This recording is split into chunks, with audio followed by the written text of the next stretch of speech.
Ever look back on a money choice you made and think, huh, maybe playing it safe actually cost me? Yeah. Welcome to the deep dive. Today we're asking, could avoiding risk be the riskiest move when you're trying to build wealth? A good We've question. got some really interesting stuff from behavioral finance, data on investing to Right. figure this out. We want to help you see if how you're handling your money now is really setting you up for the future.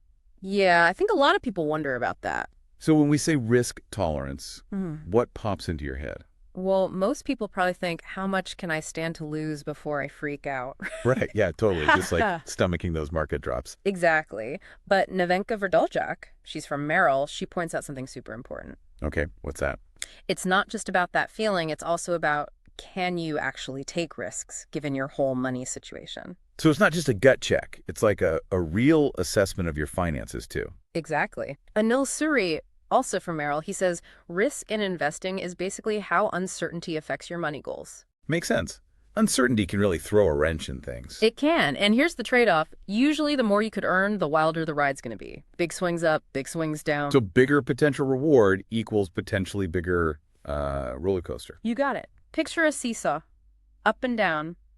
Look at different ways people invest, you see this clear as day. Oh, yeah. Yeah, we got examples in our research here. Conservative portfolios to aggressive ones. As the expected yearly return goes up, so does how much it could jump around in value. So playing it safe, you might grow slow and steady, Yeah. but going big, you could win big or... Or lose big. Now, when you're figuring out how much risk you can handle, one big thing is time. time. Yeah, how long until you need the money?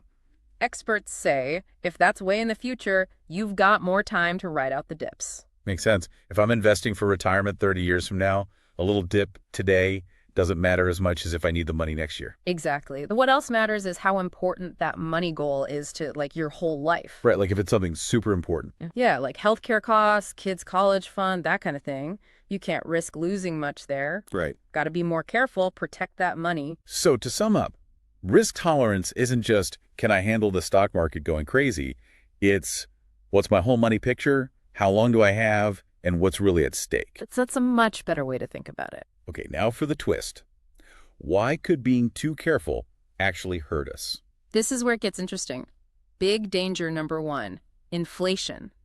It eats away at your money silently. Ugh, inflation, the silent wealth killer. Right. Moody Radio, they're saying historically, if you want to grow your savings, stocks have usually beaten inflation over time. So just stashing cash in a low-yield account, yeah, it's safe, but... But that buying power shrinks. Your money's worth less down the line. So trying to dodge those market swings, we might be walking right into inflation's trap. You got it.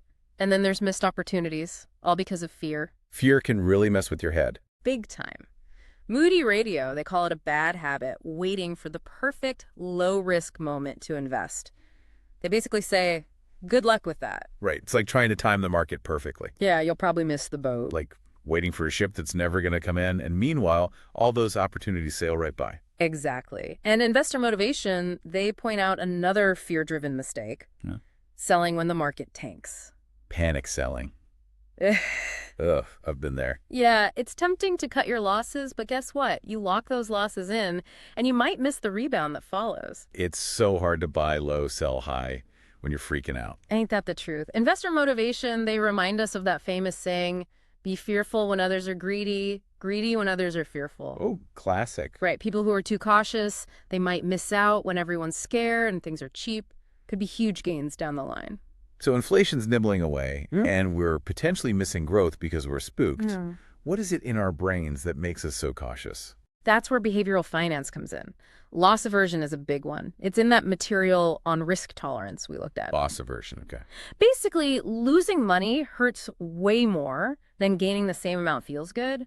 So even smart risks, we shy away from them. Makes sense. Like, I'd be way more bummed about losing 20 bucks than happy about finding 20. Exactly. That fear of loss, it's powerful. And then there's the herd instinct. Oh, following the crowd. Yeah, we usually think about that as FOMO, right? Everyone's piling into something, gotta get in on it. Right.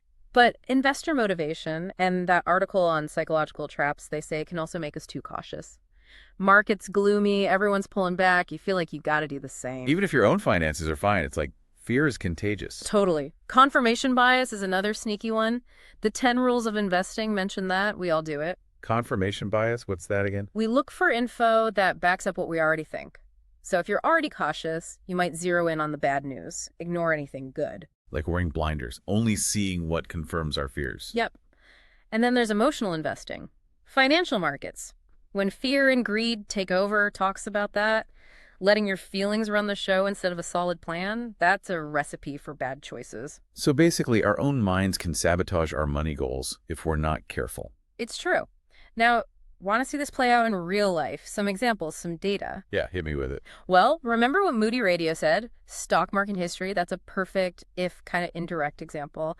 Stocks, over the long haul, have usually beaten inflation by a lot. Right. So if you only go for the super safe stuff, you're probably going to grow way slower, might not even keep up with prices rising. So sure, my savings account is chilling, but in the long run, I'm falling behind without realizing it. Yep. And there's this study, 42.pdf. They found something really interesting. People who are okay with taking some risk in investing and who plan for the long haul. Okay. They're the least likely to end up poor. Doesn't guarantee riches, but it shows a link between being okay with risk and doing well financially. That's pretty powerful. Really Yeah. makes you rethink playing it too safe. Right. And there's this story from their investing forum. This person was all, I'm super risk averse, then tried to time the market after an election, sold everything, thought they'd buy back lower. Oh boy. Everyone's like, dude, that's not risk averse, that's gambling. Trying to be too smart backfired. They probably missed out on gains. It's like being so afraid of losing that you end up taking even bigger risks. Kind of ironic. Totally. Investor motivation brings up another important idea, opportunity cost. Okay, break that down for me. So let's say you play it super safe. You don't lose money, but what could you have gained if you'd taken a little more risk? Ah, I see. Like you're not actually losing money, but you're losing the potential to make more. Exactly. You might keep your starting cash, but you miss out on growth that could gotten you to your goals faster, or even let you aim higher. Okay, so we've seen what happens when we're too cautious. What about smart risk-taking? It's not just YOLOing all your money into meme stocks, right? Right. Definitely not. Chris Stein, he's a certified financial planner. He says your investments should always match up with your goals. How much risk you take, it depends on what you're trying to do with your money. So it's not about some general idea of risk tolerance. It's about what's the right amount of risk for me, given my goals and my situation. Exactly. Chris says, knowing your risk tolerance is good, but it's step 2. What's step 1?